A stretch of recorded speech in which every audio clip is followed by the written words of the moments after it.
একটা সময় আসে জীবনে যখন সব কিছু একসাথে ভেঙে পড়ে, বন্ধুরা দূরে সরে যায়, স্বপ্নগুলো হারিয়ে যায়, মনে হয় দুনিয়া যেন আমাকে ভুলে গেছে।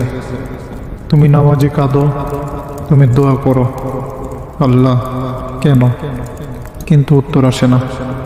চারদিকে নীরবতা যেন কানে বাজে। তখন মনে হয় হয়তো আল্লাহ আমাকে ছেড়ে দিয়েছেন, কিন্তু না প্রিয় শ্রোতা, আল্লাহ কখনো তার প্রিয় বান্দাকে ছেড়ে দেন না, বরং তিনি কষ্টের মাধ্যমে বলেন, আমি আছি তোমার সাথে, আমি তোমাকে গড়ে তুলছি। আজ আমরা শুনব চারটি কষ্টের কথা, যা আল্লাহ দেন শুধু তাদেরকেই যাদের তিনি সত্যি ভালোবাসেন। প্রথম কষ্ট, একাকিত্বের কষ্ট। একদিন এমন সময় আসে জীবনে যখন মনে হয় কেউ নেই পাশে। যাদের উপর ভরসা ছিল তারা সবাই দূরে চলে গেছে। ফোনের কন্ট্যাক্টে শত নাম, কিন্তু ফোন করার মতো মানুষ একজনও নাই। মন ভরে কান্না আসে, কিন্তু সেই কান্না শোনার কেউ নাই। এই সময়টা আল্লাহর প্রিয় বান্দাদের জীবনে অবধারিতভাবে আসে, কারণ আল্লাহ যদি কাউকে নিজের দিকে টানতে চান, তিনি প্রথমে তাকে মানুষের কাছ থেকে বিচ্ছিন্ন করেন। তিনি চারপাশের কোলাহল থামিয়ে দেন, যাতে সে শুধু এক জায়গায় মনোযোগ দিতে পারে। আল্লাহ তাআলা বলেন, আর যখন আমার বান্দারা তোমার কাছে আমার সম্পর্কে জিজ্ঞাসা করে, বলো আমি তো তাদের কাছেই আছি। একাকিত্বের সময়ে আল্লাহ বান্দার সঙ্গে কথা বলেন, কখনো নীরবতার মাধ্যমে, কখনো চোখের জলের মাধ্যমে। তুমি হয়তো ভাবছ তোমার কান্না কেউ দেখছে না, কিন্তু আল্লাহ দেখছেন। প্রতিটি অশ্রুবিন্দু গুণে রাখছেন। যখন তুমি সেজদায় মাথা রাখো আর বলো, আল্লাহ আমি আর পারছি না, তখন সেই সেজদাই তোমাকে আকাশের কাছাকাছি নিয়ে যায়। একাকিত্বের কষ্ট আসলে এক সুন্দর সুযোগ নিজেকে পরিশুদ্ধ করার, আল্লাহর সঙ্গে সত্যিকারের সম্পর্ক করার। আল্লাহ যাকে ভালোবাসেন তাকে মানুষ থেকে আলাদা করেন, যাতে সে কেবল আল্লাহর ভালোবাসায় পরিপূর্ণ হয়। তুমি আজ যদি একা হও তাহলে ভয় পেও না, কারণ একাকিত্বই সেই দরজা যার পাশে আছে আল্লাহর রহমতের আলো। দ্বিতীয় কষ্ট, হারানোর কষ্ট। মানুষের জীবনে সবচেয়ে বড় আঘাত হলো হারানো। যাকে ভালোবাসি, যাকে বিশ্বাস করি, যে জিনিসটাকে মনে করি আমার জীবন, একদিন হঠাৎ সেটাই চলে যায়। হয়তো তোমার জীবনে এসেছে এমন একটা দিন যেদিন তোমার প্রিয় মানুষটা বলেছে আমাকে ভুলে যাও, অথবা এমন কিছু হারিয়েছ যা ছাড়া জীবন কল্পনা করা যায় না। তখন মনে হয় আল্লাহ কেন এমন করলেন। কিন্তু প্রিয় ভাই, আল্লাহ কখনো কিছু নষ্ট করার জন্য কেড়ে নেন না, তিনি কেড়ে নেন রক্ষা করার জন্য। তিনি জানেন যদি সেই সম্পর্ক বা বস্তু তোমার হাতে থাকে, তুমি হয়তো কখনো তাকে খুঁজে পাবে না। আল্লাহ বলেন, হয়তো তুমি কোনো কিছুকে অপছন্দ করেছ, অথচ তাতে তোমার মঙ্গল আছে। যা হারিয়েছ সেটা হয়তো তোমার জন্য নয়, তুমি ভাবছ এটা তোমার ভালোবাসা, কিন্তু আল্লাহ জানেন এটা তোমার পরীক্ষা, এটা তোমার পরীক্ষা। যে মানুষ আল্লাহর উপর ভরসা করে সে কখনো হারায় না, সে শুধু বদলায় মানুষ থেকে আল্লাহর দিকে। তুমি হয়তো আজ শূন্য হাতে বসে আছো, কিন্তু সেই শূন্য হাতই এখন সেজদায় উঠছে, এবং সেই সেজদায় আল্লাহ শুনছেন তোমার প্রতিটি শব্দ। কখনো কখনো হারানোই হয় পাওয়া, কারণ সেই হারানোর মাধ্যমেই তুমি জানতে পারো আল্লাহ ছাড়া কেউ স্থায়ী নয়।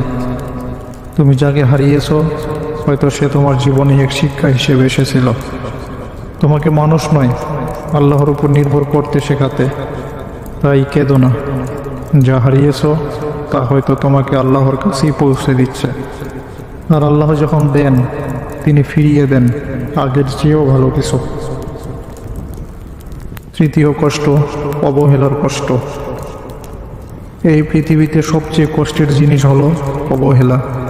যে মানুষটাকে তুমি ভালোবেসে শ্রদ্ধা করো, যার জন্য ত্যাগ করো, যখন সেই মানুষ তোমাকে ভুলে যায়, হৃদয়ের ভেতরটা হাহাকার করে ওঠে।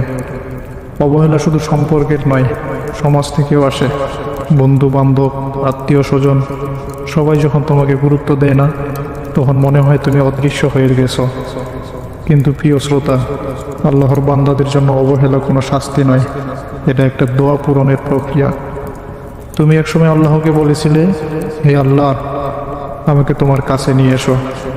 আর আল্লাহ এখন তোমাকে মানুষের অবহেলার মাধ্যমে নিজের দিকে টেনে নিচ্ছেন। যখন মানুষ তোমাকে মূল্য দিতে থেমে যায়, তখন আল্লাহ তোমাকে শেখান তোমার মূল্য কেবল তার কাছেই।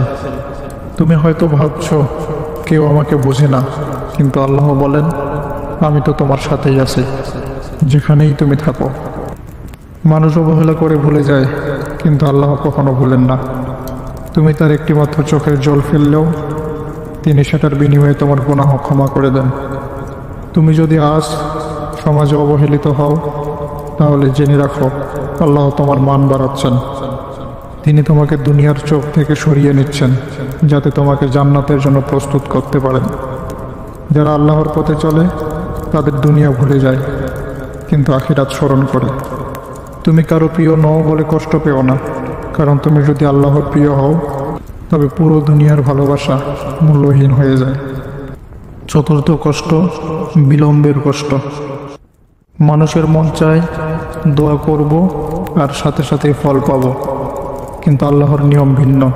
তিনি বলেন, মানুষ অধৈর্য, কিন্তু আমি সব কিছু ঠিক সময়ে দিই। তুমি হয়তো বছরের পর বছর ধরে দোয়া করছো, কিন্তু কোনো উত্তর পাচ্ছ না। তুমি ভাবছো আল্লাহ কি শুনছেন না? না, তিনি শুনছেন, খুব মনোযোগ দিয়ে শুনছেন। তবে তিনি জানেন তোমার দোয়া পূর্ণ হলে তুমি হয়তো এখনকার মতো পবিত্র থাকতে পারবে না। তাই তিনি বিলম্ব করেন, যাতে তুমি আরও বেশি করে দোয়া করো, আরও বেশি করে তার দিকে ফিরে যাও। দেরি মানে অস্বীকার না, দেরি মানে প্রস্তুতি। আল্লাহ যখন দেরি করেন, তখন তিনি একদিকে তোমার জন্য দোয়া জমা করেন, অন্যদিকে তোমার অন্তর পরিশুদ্ধ করেন। একদিন তুমি বুঝবে যে দোয়া তুমি চেয়েছিলে আজ, আল্লাহ সেটার চেয়েও ভালো কিছু দিয়েছেন কাল। তুমি হয়তো বলেছিলে, হে আল্লাহ, আমাকে এই জিনিসটা দাও, কিন্তু আল্লাহ বলেছিলেন, আমি তোমাকে তার চেয়েও বড় কিছু দিচ্ছি, কিন্তু সময় মতো। ধৈর্য হলো মুমিনের অলংকার। যে দোয়ার জবাব দেরিতে আসে, সে দোয়া সবচেয়ে গভীরভাবে কবুল হয়। তুমি শুধু বলো, নিশ্চয়ই আল্লাহ ধৈর্যশীলদের সঙ্গেই আছেন। কষ্টের আড়ালে লুকিয়ে থাকা ভালোবাসা। এই চারটি কষ্ট, একাকিত্ব, হারানো, অবহেলা আর বিলম্ব, সবচেয়ে বড় আশীর্বাদ যদি তুমি বোঝো। এই কষ্টগুলো আল্লাহ দেন তার প্রিয় বান্দাদেরকে, যাদের তিনি জান্নাতের জন্য তৈরি করেন। কষ্টের প্রতিটি ধাপে তিনি তোমাকে বলেন, আমি তোমার সাথেই আছি। তুমি যত হারাও, তত কাছাকাছি যাচ্ছ আল্লাহ তাআলার। তুমি যত কাঁদো, তত হালকা হয়ে যাচ্ছ দুনিয়ার জন্য। তুমি যত ধৈর্য ধরো, তত উজ্জ্বল হয়ে উঠছে তোমার আখিরাতের রাস্তা। আল্লাহ বলেন, অবশ্যই কষ্টের সাথেই রয়েছে স্বস্তি। তুমি এখন যে কষ্টে আছো, সেটা শেষ নয়, বরং সেটাই তোমার জন্য শুরু। কারণ আল্লাহ তোমাকে ভেঙে দিচ্ছেন না, তিনি তোমাকে করে তুলছেন। তুমি শুধু বলো, হে আল্লাহ, আমি বুঝি না কেন এসব হচ্ছে, কিন্তু আমি জানি আপনি আছেন, আর সেটাই যথেষ্ট। যে কষ্ট তুমি আজ বয়ে বেড়াচ্ছ, সেটাই একদিন তোমার জান্নাতের দরজার চাবি হবে।